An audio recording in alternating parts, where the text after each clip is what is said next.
Treasury Secretary calls Trump's new baby accounts a backdoor to privatize Social Security. Imagine a future where the social safety net that millions of Americans rely on is under threat. This is exactly what's happening with the introduction of the Trump accounts, a new policy that's being touted as a way to help citizens save for retirement, but is actually a backdoor to privatizing Social Security, according to Treasury Secretary Scott Bessent. But here's where it gets controversial. The federal government will contribute $1,000 into these new tax-deferred investment accounts for U.S. citizen children born between 2025 and 2028, while parents and others can contribute up to $5,000 annually. The funds are intended to be used for higher education, buying a home, or starting a small business, which sounds great on the surface. But Democrats are already launching political attacks, claiming that this is just a sneaky way to privatize Social Security. And this is the part most people miss. The accounts can also be used to help Americans better understand investing and serve as a way to save for retirement, which Bessent says could be a game changer if the accounts grow to hundreds of thousands of dollars. But as Democrats have long accused Republicans of wanting to privatize Social Security, this move has sparked intense reactions from Americans who are suspicious of plans to harm the program after they've paid into it for years. Donald Trump's Treasury Secretary Scott Bessent just said the quiet part out loud. The administration is scheming to privatize Social Security, said Tim Hogan, the Democratic National Committee's senior advisor for messaging, mobilization, and strategy. Trump is now coming after American seniors with a backdoor scam to take away the benefits they earned.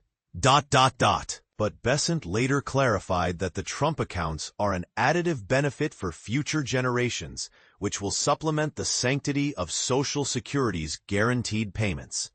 So, is this a genuine attempt to help Americans save for retirement, or a cleverly disguised plan to privatize Social Security? One thing is certain: privatizing Social Security would also enrich Wall Street, as Massachusetts Representative Richard Neal, ranking member of the House Ways and Means Committee, pointed out. Republicans' ultimate goal is to privatize Social Security, and there isn't a backdoor they won't try to make Wall Street's dream a reality, Neal said. For everyone else, though, it's yet another warning sign that they cannot be trusted to safeguard the program millions rely on and have paid into over a lifetime of work. The controversy surrounding the Trump accounts has sparked a heated debate, with many questioning the true intentions of the policy. As Bessent said, when you do this, you make everyone a shareholder. People who are part of the system do not want to bring down the system. But we have to ask, what does this mean for the future of Social Security?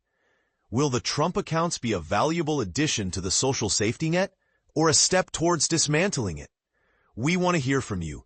Do you think the Trump accounts are a good idea, or a backdoor to privatizing Social Security? Share your thoughts in the comments below. Trump's backdoor plan. Is Social Security being privatized? Imagine this. The Trump administration has just opened a backdoor to privatizing Social Security. That's the bombshell revelation from Treasury Secretary Scott Bessent, who made this startling admission during a forum hosted by Breitbart News.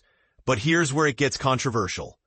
Bessent's comments have reignited a long-standing debate that has plagued Republicans for years. The idea of privatizing Social Security has been a hot-button issue, and Bessent's remarks have Democrats up in arms, accusing the GOP of trying to dismantle a program that millions of Americans rely on. Bessent's initial statement came as part of a discussion about a new children's savings program, known as Trump accounts, which was signed into law by President Donald Trump. This program allows for the creation of savings accounts for babies born in the U.S., with a potential $1,000 deposit from the Treasury. These accounts, much like individual retirement accounts, IRAs, can grow over time with a post-tax contribution limit of $5,000 a year. The funds can eventually be tapped for distribution in adulthood. However, Bessent's comments about the program took a surprising turn. He suggested that these accounts could serve as a backdoor for privatizing Social Security.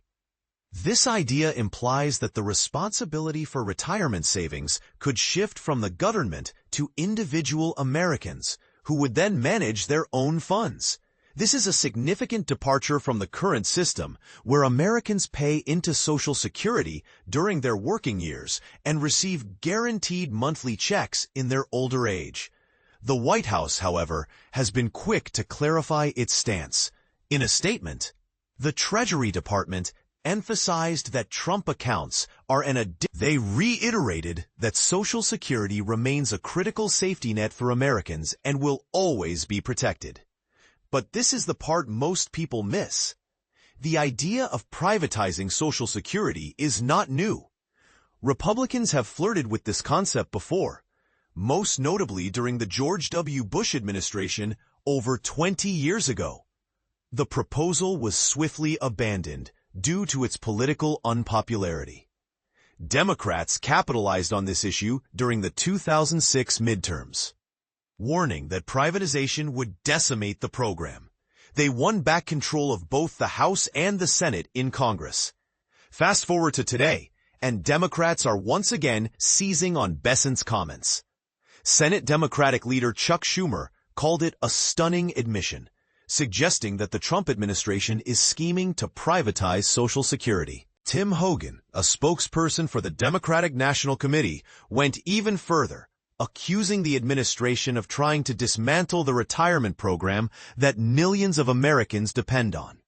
The financial projections for Social Security are indeed dire.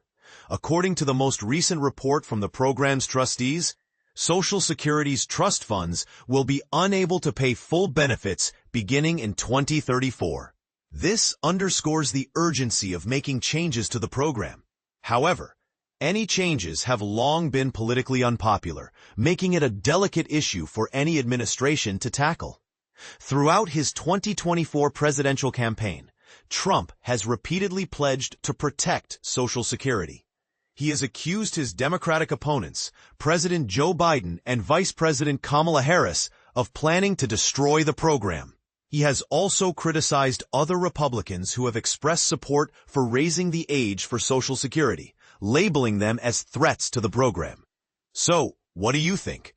Is the Trump administration's new savings program a genuine effort to supplement Social Security, or is it a backdoor to privatization? Share your thoughts in the comments below. Let's spark a discussion and hear from both sides of the aisle.